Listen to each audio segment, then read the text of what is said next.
welcome. We're glad you're here. Our show is all about the top lessons learned from the week's cyber news. And, Forrest, we sometimes insert a little humor into our stuff just to kind of break up the monotony of all the bad news. Yeah, try. Don't always succeed, but we certainly try. Yeah, so we got Forrest here. He's our Chaka's aficionado, super fan, right? He's here on color commentary. You got Heff. I am a Pure One Import super fan. And, kindly smash the like button if you like us. If you like Forrest diatribes and his soapboxes, you can subscribe. And by the way, we have a curated list of the top cyber stories, the top cyber news stories, and it's all put together weekly by us, and it's free, available via subscription on our website. So please check that out. It's a pretty comprehensive list. And by the way, we are SecurityMetrics. We try to help small to large to medium-sized businesses with access to affordable, high-quality, simple-to-use security tools, data security, compliance, all kinds of cool stuff, and network security tools. So today, our top stories, REvil and Darkside. There's a successor, Forrest. Yeah. Hey, we got to talk about the Pegasus software, the spyware that's out there. Ooh, yeah, this was a big one. And now hackers, they're using a lot more exotic languages when they develop malware. And MITRE has a list of the top 25 vulnerabilities. 9 of them are pretty bad stuff that you can hit small to medium-sized businesses. So without any further ado, let's get started.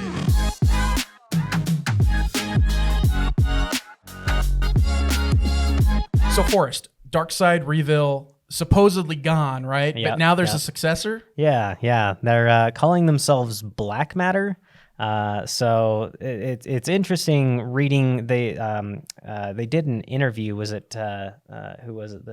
It was like TechCrunch or something. Yeah. They interviewed or Lifehacker or something like that. Yeah, and interviewing a ransomware as a service gang is a very interesting approach. It's like, okay, is this like giving them a platform? Right. Is this like free advertising? Like what? That's a weird angle to take. But we did gain a lot of intelligence from that meeting, from that interview. Indeed. And what's going on, folks, is we know that Darkside and REvil, they're a ransomware as a service operator. They're both allegedly shut down, and now we have this new service that's replacing them called BLACKMATTER.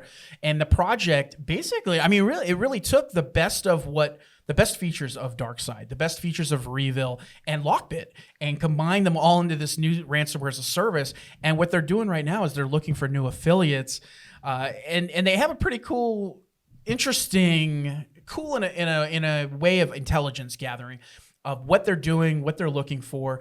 They said that no ransomware attacks can be done against medical, critical infrastructure, healthcare, defense, government, and so on. And they're advertising right now, trying to gain new affiliates. Yeah, it's kind of interesting to see them try and pull this almost like an ethical approach to ransomware. Personally, I just think it's a tactic to try and keep the authorities off. Deflection, definitely. They're stating that they're targeting organizations with revenues of in excess of 100 million a year, or environments where it's 5,000 to 150,000 endpoints. So they're definitely going for the bigger fish. And in that regard, I guess that just comes with the territory. You're that big of a business. You do need to be taking these security threats seriously. So. Yeah, big time. All right, so we got a couple other stories to go over too, and one of the ones that was really big in the news about a week ago, and this is one of our first time really back in the studio to talk about this, is the Israeli vendor called NSO Group. NSO had a lot of bad press in recent weeks, and specifically there was a report that came out. It was done by Forbidden Stories, Amnesty International, a bunch of other media outlets picked up on it, and they said that there's a leaked list of about 50,000 phone numbers, and these are individuals, these are parties of interest that were targeted by different clients. And according to this Pegasus project, as it's so called, the list doesn't mean that if someone's phone number is on the list, it doesn't mean they were specifically targeted or compromised by Pegasus, their spyware. But there's a lot of fallout from this because of what's going on and the capabilities of Pegasus spyware. Yeah, yeah. It was pretty interesting to see that allegedly they were able to leverage no user interaction exploits on iOS. Yeah. And Apple has actually pretty quickly leveraged some patching within the last week here. So pretty quick turnaround on that. A lot of speculation that as to whether or not those patches were directly related to those exploits or not, but it's a very scary, in my mind, kind of precedent. I mean, you're getting to this age of kind of digital mercenaries, right? Oh, we only sell to governments, and it's like, well, there's plenty of governments out there that I don't trust. So that's a good way of spinning it. This spyware, folks, it's pretty dangerous. It has the capability for remote access, email, browser monitoring, location checks, exfiltration of information, recording of calls, all types of damaging stuff. And it was actually impacting both the WhatsApp application, Facebook, that messaging app. So the NSO group is, they're in damage control mode right now, and they're saying, hey, we're not targeting all of these people exactly in that manner. We're not doing it with a malicious intention. We're doing it because we were hired to do it as part of a mercenary, essentially. Yeah, you're right. Yeah. It's, I mean, ultimately you made the software with which, people are enacting these abuses against journalists and other organizations. So really the buck does stop with you, in my mind. Yeah. And that fallout will continue. All right, so we got a couple other stories that we want to get to here, and we want to talk about the hackers that have been really just exploiting a lot of these exotic programming languages out there when they develop malware. Mm-hmm. And this has been going on for a long time, but it just seems like lately it's more in the news. You're seeing a lot more of it. What we're talking about here specifically is the shift to using languages like Go, Rust, Nim, Delang.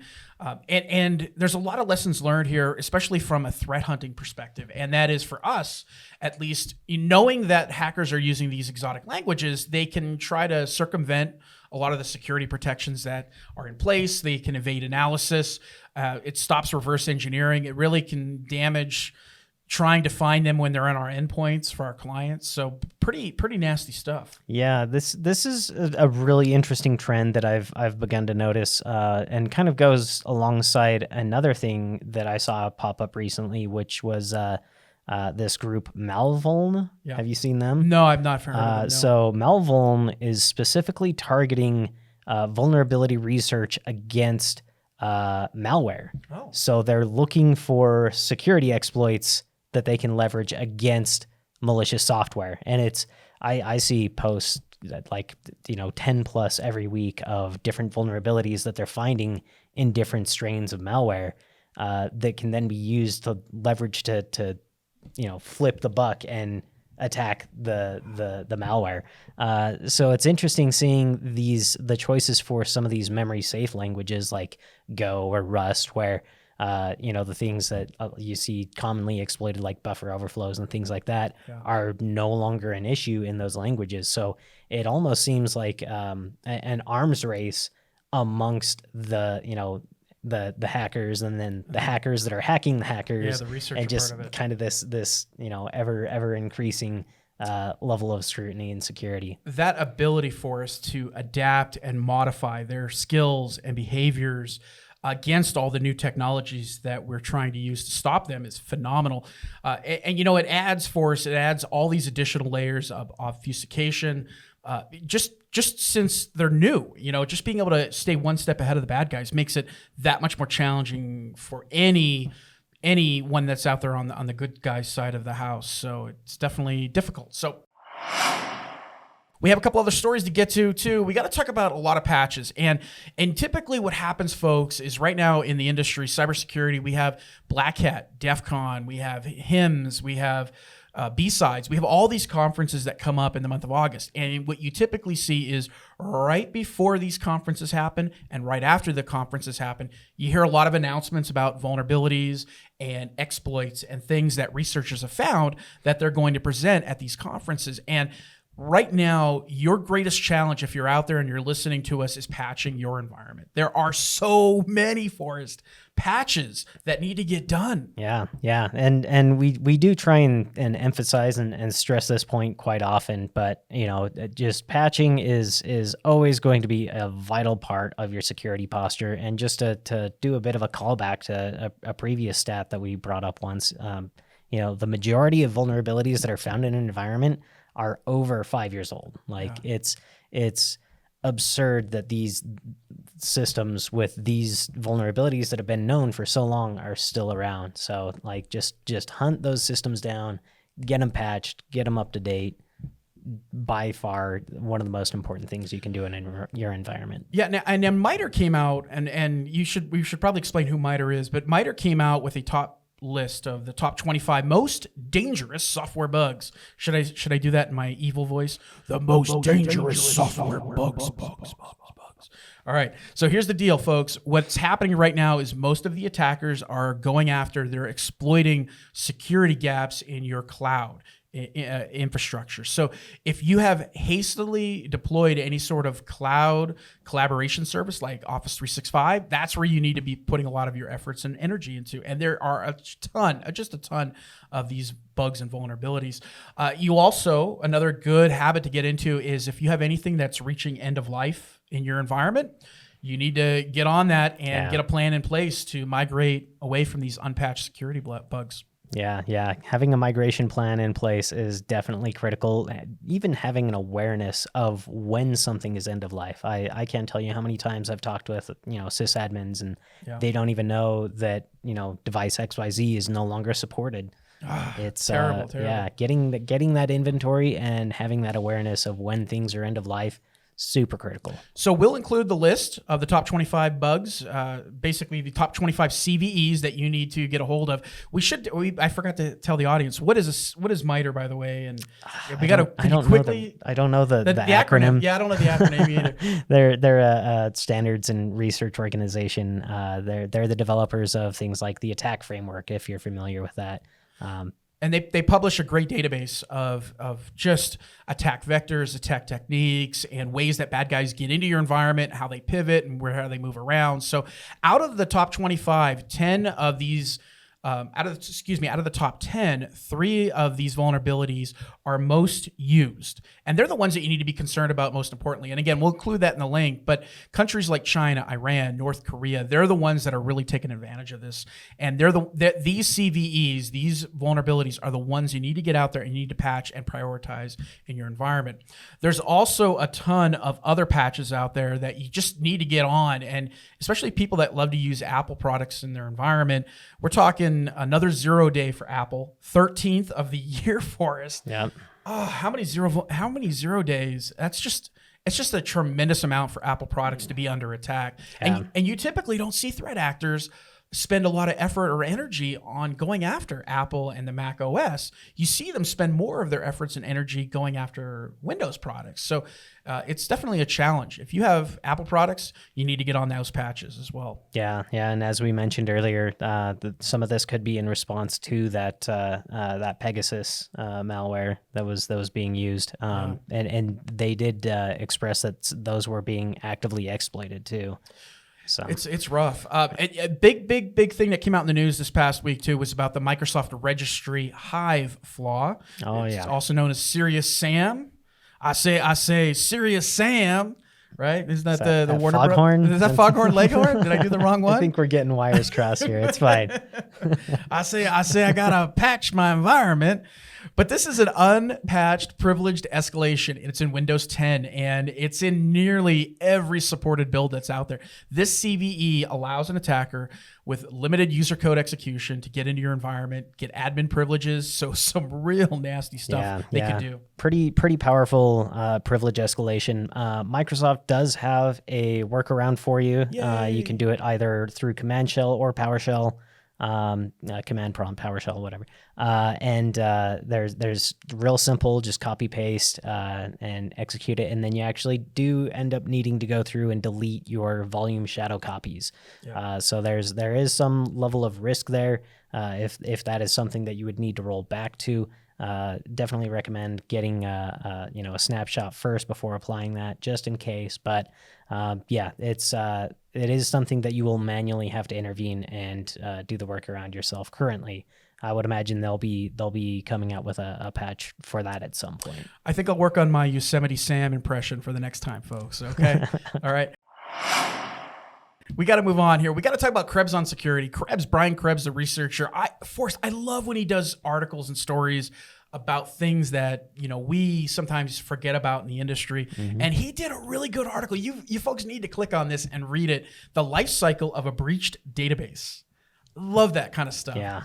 The thing about these breaches for us is every time there's a breach happens, I get that notice from the company that I worked with or dealt with or had my information with that the database has been breached. I need to change my password. You know how many times I have to do that, Forrest? It's far too many, unfortunately.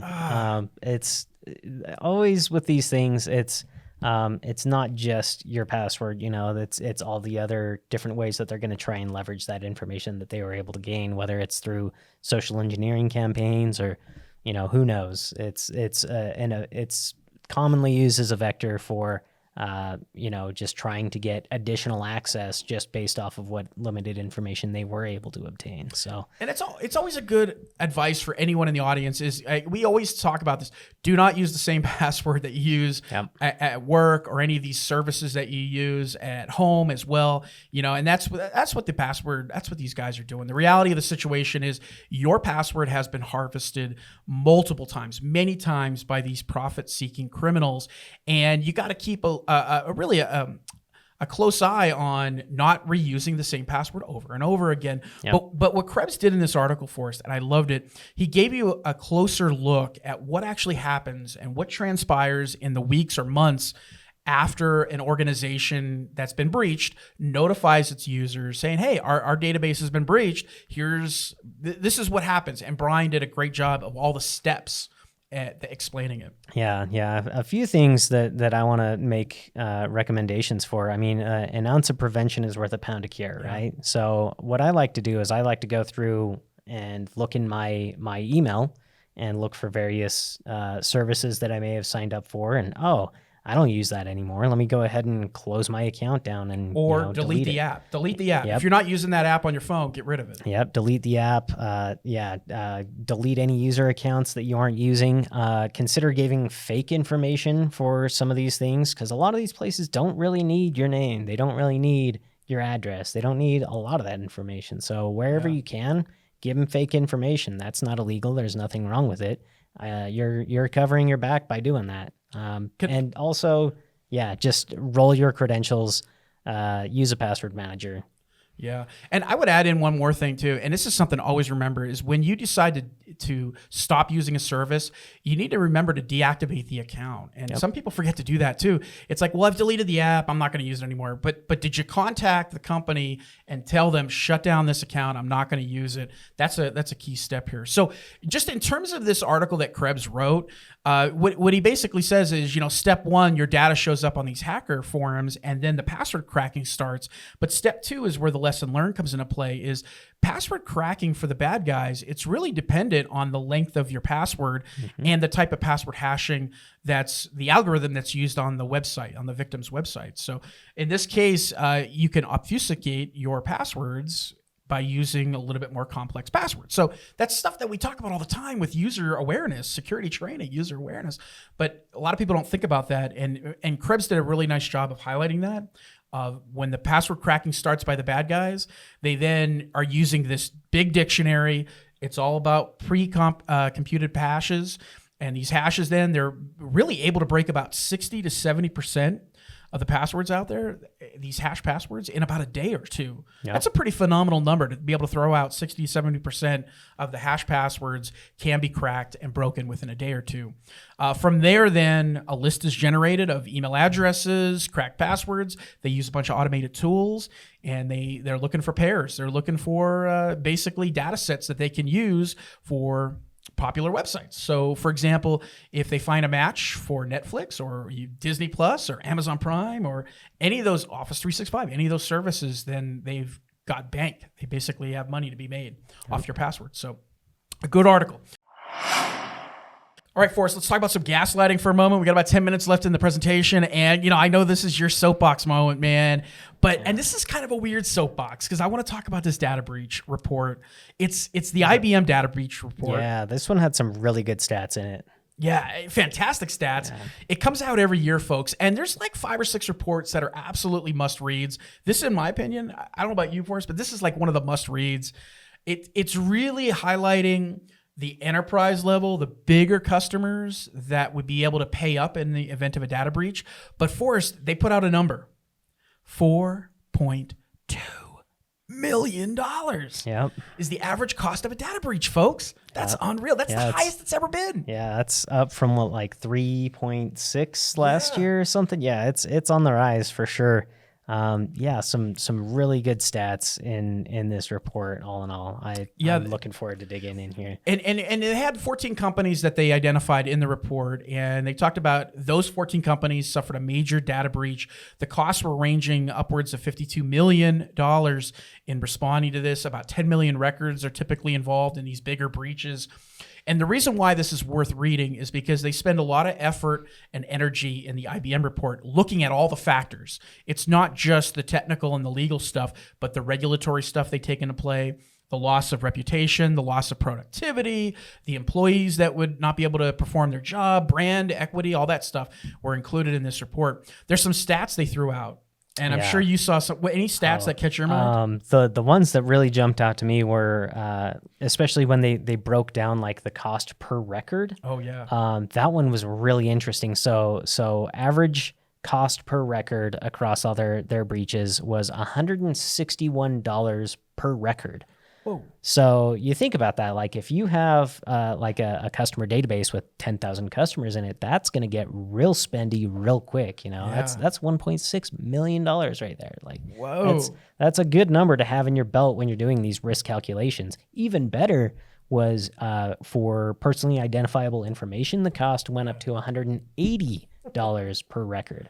So yeah, definitely when you're sitting down to do those calculations as far as, you know, impact versus, you know, times probability equals risk, whatever, like this is good stuff to have. This will definitely help to better inform those decisions going forward and help you to budget better accordingly as far as mitigation strategies and such. So it's interesting you're looking at it from that angle, and I'm looking at it from the angle of if I have to teach cybersecurity awareness and training to my people, I can now put a dollar amount to it, and now that can help quantify the teaching and the education back to my users, saying how valuable is every record in our environment with regards to PII and so on. So I think it really drills into the idea of, do we really need to be storing this information? Do we really need to have this information? I'm a firm believer of, if you don't need it, get rid of it. You know, Marie Kondo your database. Like, does it spark joy?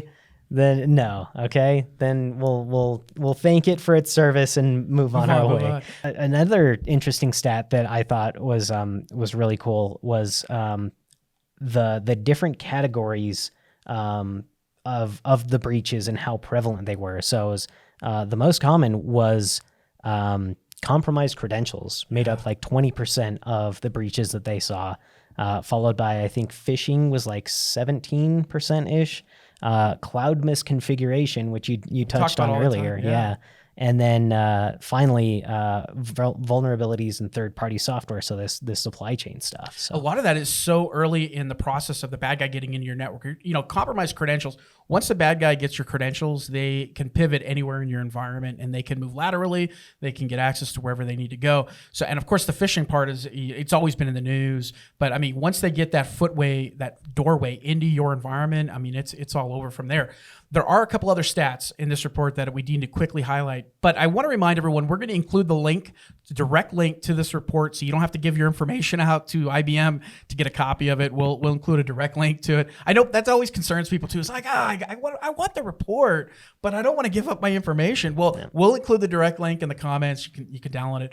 So some of the other highlights for us was the number of days required for an organization to identify and contain the breach. Yeah. I was actually going to bring that one up as well. Yeah, not just identify it, but actually contain and mitigate gate. So yeah, I thought that was really good. 287. Was it 87 now? I have 87. I may have typoed it. It was like 85 just a few months ago or years ago. But yeah, that's incredible, that amount of time. And you know, Forrest, what I thought was interesting too is they found that companies that had more than half of their employees working from home, they were able to contain the breach a lot faster. This is fascinating, folks. They were able to contain the breach within 58 days if you had more employees working remote and working from home, which is phenomenal in my opinion. Yeah. The median cost of a data breach is jumped up by about 10%. So it's, again, about 4.2 million. The cost of containing the breach is actually substantially lower. Again, that's in these large enterprise level organizations. And that's a lot has to do with how much people, process, and tools they can throw at the problem. A lot of these folks have cybersecurity innovations. They can spend a ton of money on automation, artificial intelligence, automated patching, that kind of stuff, cloud security, zero trust. They can spend that money. For smaller to medium-sized businesses, it's much more of a struggle to try to contain a breach, which is why you'll see much different metrics for that area. So, all right, interesting, fascinating stuff. Again, we'll include the link for y'all. You can read it, dive into it on your own time. It's a really good report. We do have to talk about the most prominent data breaches in the news. This is the last part of our presentation and the last part of our show here. And I always love talking about these, man, because there are so many of them and there's so many good, there's just so much good information, lessons learned you can gain from some of these. So the one that caught my attention was the Tokyo breach. Oh, yeah, the Olympics phishing, Yeah, the Olympics phishing breach. And the way these bad guys did it is they were able to put up a fake login page for Tokyo, for the Olympics. So if you were a volunteer, if you are a worker, or you're a ticket holder, and you have to log into the Tokyo website, you were redirected to a fake landing page, and the landing page looks fantastic. I mean, it looks like the real thing. Pixel for pixel, yeah. You couldn't tell a difference. Yeah. This is interesting, folks, because this is the first sizable Olympic data breach that's ever been known. And there's been breaches in the past of the Olympics, but this is the first time where we're seeing lots of data. I mean, you're talking, really over 40,000 volunteers that are working at these Olympics right now. And while there are no guests in the audience, there's nobody watching the Olympics because they're not selling tickets due to COVID and everything. There's still people that were under the impression that they would be able to get tickets. There's credentials that have to be passed out for volunteers. There's usernames, passwords, all that stuff. So what I thought was interesting too, Forrest, is the people that run this website, they said, it's no big deal. Nothing important here. Nothing to see, folks. It's not that large. For reals? Yeah, of course they're gonna say that. Yeah. Ultimately, when it boils down to phishing, there's a few key principles. If you can go to the website yourself directly and just type in the address that you want to go to, do that, or use a bookmark. A lot of people like to use bookmarks. If you're a developer, please support U2F. Having universal second factor, I really want to see the day where everybody is using just a hardware token on a USB, plug it in, push a button, and you can't be phished at that point because the domain that it's originating from is used as part of the generation of the response. So Google completely eliminated phishing in their organization by mandating the use of U2F tokens. So, it's definitely that is the way. You want to end phishing, that's how you do it. The other thing too is, these users that got phished is they need to hover their mouse over the link, look to make sure that it is the actual link you're trying to go to and not some weird URL. Yeah, and even then, can you really make out the Cyrillic O that looks like a regular English alphabet? Oh no, it's not at all. It's an uphill battle if you're trying to do it that way. All right, we got to move on here, and we got to talk about Electronic Arts. We mentioned this breach about a month ago or so, I want to say, and it was a failed extortion attempt by these hackers. Yeah, they were asking $28 million for the source code to FIFA, the soccer game. Football, excuse me. Yeah. and what ended up going on here is the hackers got access, and the way they got access to the data is they bought authentication cookies for a EA internal Slack channel from a dark web marketplace. Yep. And from there, then they took these authentication cookies, they mimicked an EA employee's account, and they got access and tricked a IT staffer to give them access. They were chatting them over Slack and, hey, can you reset my password? I thought it was very clever that they were able to leverage an authorization cookie for a chat service into getting everything that was just amazing to me. I'm kind of shocked. I mean, besides the trickery part of it, I'm kind of shocked when they just gave this away for free. Again, they did not find any buyers. The hackers didn't find any buyers. And they just said, hey, we're going to put the source code up on the torrents, and now anybody can build their own EA FIFA soccer game in their garage now, which is fantastic. Yeah, so they tried to sell it. No buyers, nobody wanted it. Then they tried to extort EA, and EA wasn't having any of it. And they're like, okay, I guess we'll just you go. Put it online. Enjoy our free game, man. I guess there's not much of a market for IP these days. I don't know. Yeah, maybe they picked the wrong game. I don't know. But we got to move on. We got to talk about this other breach too. 80 municipalities, actually it was closer to about 100 United States cities, were actually all using the same product. They were using this product called mapsonline.net. And it was provided by this company called PeopleGIS. And PeopleGIS had a misconfigured, stop me if you heard this before, folks.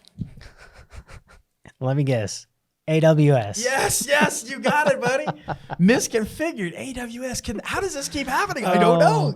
It's Groundhog Day, man. Watch me pull a rabbit out of my hat. I mean, it's just crazy, man. It just keeps happening, dude. Yeah. It's funny because in this one, there were over 100. I think it was like 114 different municipalities. About a quarter of them had actually been properly configured.